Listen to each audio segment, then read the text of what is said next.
It's really important to garden for wildlife in a city like London. Urban environments are incredibly hostile to wildlife, and a garden can provide valuable green space for animals to find shelter and food, and also to migrate across. Gardens also act as really important carbon sinks and areas for water to absorb into. Vegetation such as large trees and shrubs also provide cooling shade within the heat of the city.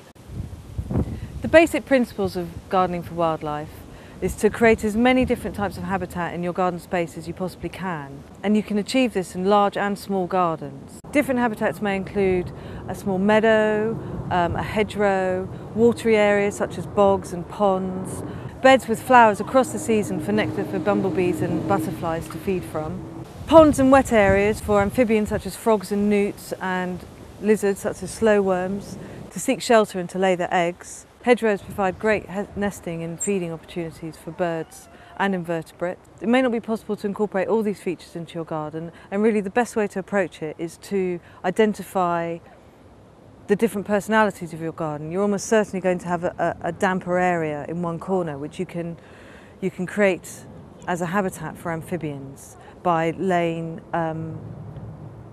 logs and large stones in for them to seek shelter in the winter.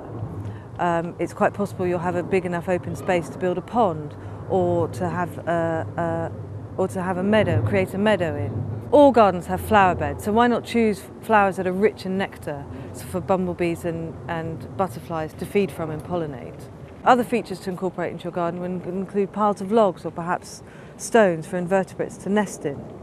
And don't forget, when you are gardening for wildlife, not to be too tidy. Leave some piles of leaves, leave your dead wood, because that's where the animals will migrate, that's where the wildlife will migrate to and seek shelter.